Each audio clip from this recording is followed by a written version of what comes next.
Hi everyone, welcome back to my channel. I'm Rich, this is BB's Customs, and today we are putting the engine back in the CB.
Okay, so the engine is now back in the frame, looking a lot nicer for it as well.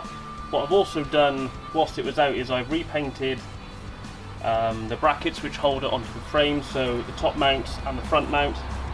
I also, since the last video, I just ran around the tops of the fins with my power file, so they've got a nice silver edge on it now compared to the rest of the black. All I need to do now is just tighten up all the engine mount bolts, put the code back on, put the front sprocket back on, and then try and remember where all the wires went.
So that's going to be it for tonight because it is now raining.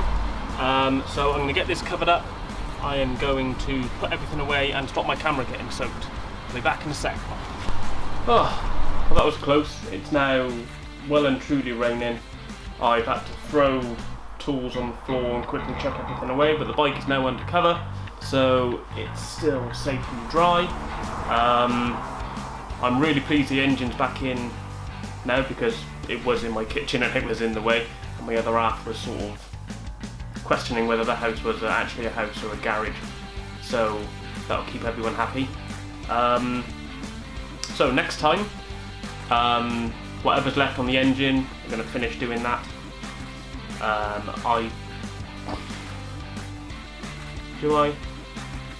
No, I won't bother doing that.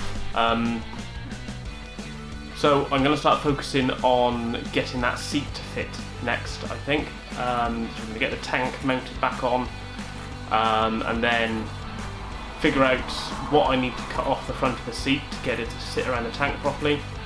After that, it'll be putting the fit in on the back of the bike to screw it down to, so that's nice and secure. Once that's in place, I can start looking at how to mount a rear fender. I've actually got that here. So this is the rear fender I've got. I'm already planning to sort of cut this bit off because across here is too wide to fit in the frame at the moment, so this has to go. But as to how I'm going to mount it, I'm not quite sure. I've seen a few ideas online. There's actually a channel which I follow who's done something very similar to a CX500, which he's turning into a scrambler. His name's Dan. He's from Cafe Racer Garage in Australia. So if you're interested in stuff like this, it's really worth going and giving his channel a check out. I'll put a link in the description of this video. He's got loads and loads of ideas on how to get around bits. He's quite inspirational in what he does. But yeah, after that, I don't know, I'll see how well that goes and then figure out what to do from there. As always, thanks very much for watching. If you like what you're seeing, don't forget to like and subscribe. Leave any comments or tips in the box below, and I'll catch you next time. Cheers.